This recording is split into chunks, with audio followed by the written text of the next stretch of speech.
Welcome to homework. This question is moderately lengthy, requiring you to carry out multiple calculations and even prepare a graph. The reaction is the isomerization of methyl isonitrile to acetonitrile. Essentially, the molecule has a carbon and a nitrogen atom that are rearranging. Data is provided showing the time and the concentration of the reactant. Time is in seconds, concentration is in molarity. This is what is provided in the problem.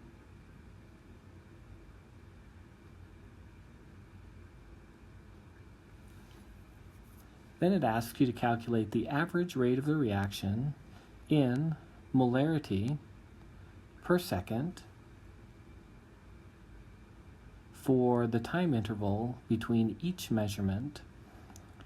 So the first interval, resulting in an average rate, is going to be a change in concentration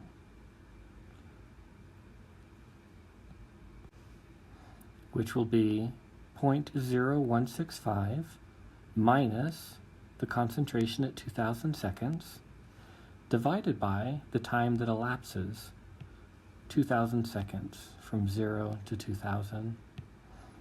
This gives us a rate of 2.75 times 10 to the negative 6 molar per second.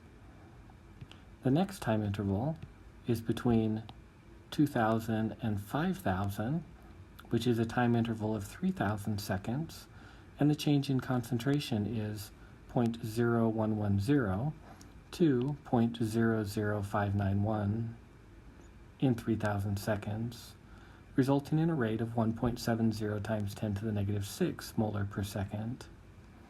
The third time interval is 5000 to 8000, another 3000 second time interval, with a concentration changing from 0.00591 to 0.00314.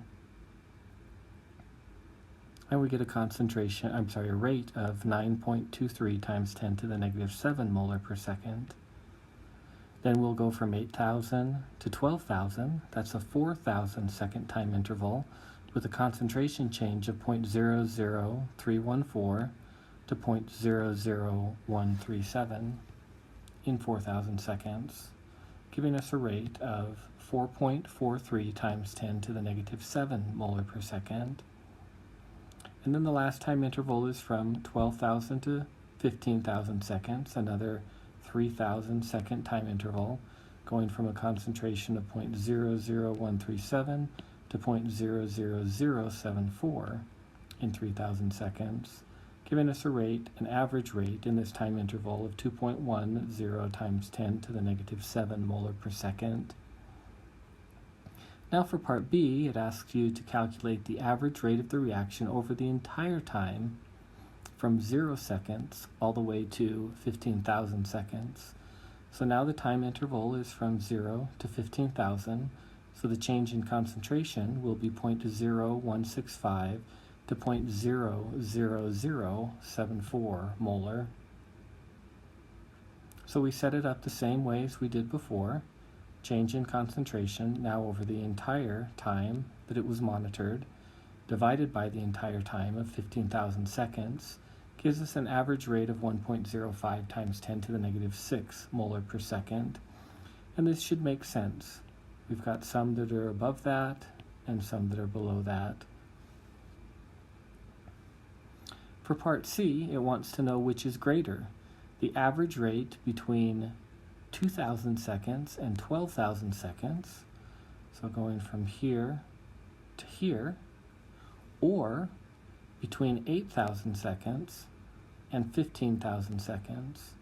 Well, you could carry out the calculations similar to what we did up here, or you could recognize the pattern.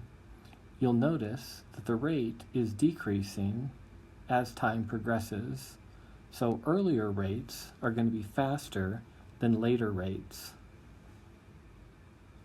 So the earlier rate between 2,000 seconds and 12,000 seconds is going to be faster than the later rate between 8,000 seconds and 15,000 seconds.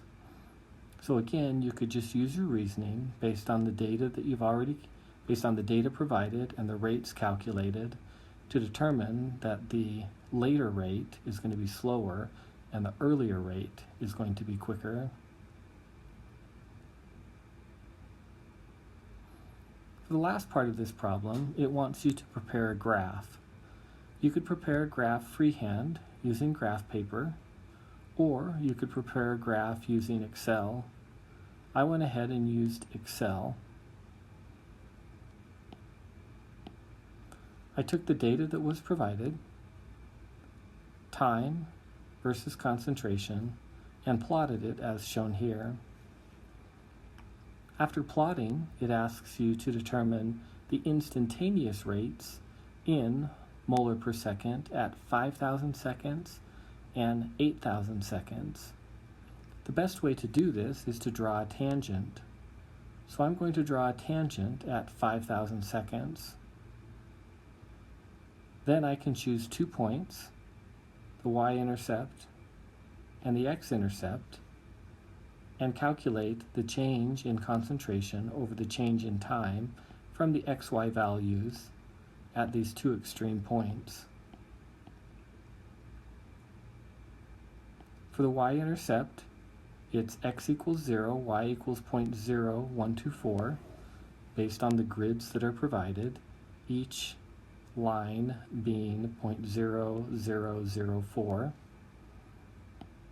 And then down here, my x value is 9,600, again each line being, in this case, 400.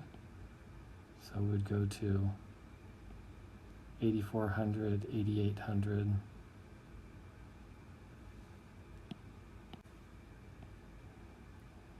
9,200, 9,600, and then of course the y value is 0 as it's on the x-axis. So my change in concentration is going to be this minus 0, and my change in time will be this 9,600 seconds. You'll notice that one of these values is going to be negative. The rate for disappearance is always negative.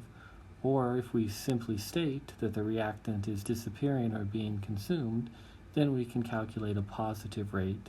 I'm not quite sure what your instructor is going to suggest, but you either need to indicate that this is a rate of disappearance of reactant, or you simply need to include a negative sign to show that it is disappearing. And we get a rate of 1.29 times 10 to the negative 6 molar per second. And again, you may choose to put a negative there to suggest it is disappearing.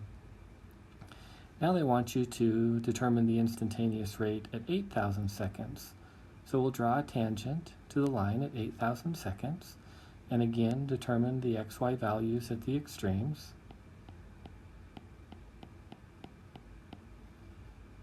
Here we are one line up from 0.0008, so we're 0.0084, and of course our x value is 0. Then at the other extreme, where each line is 400, we were at 12,000 here, so we're at 12,400 here, and then we're at 12,800, right where it's crossing the x-axis, and our y value is 0. So the rate is going to be the change in concentration, which is just the difference between this and 0, over the change in time, which is the difference between this and 0. And again, because the reactant is being consumed, you may choose to include a negative sign with your rate, 6.56 times 10 to the negative 7 molar per second.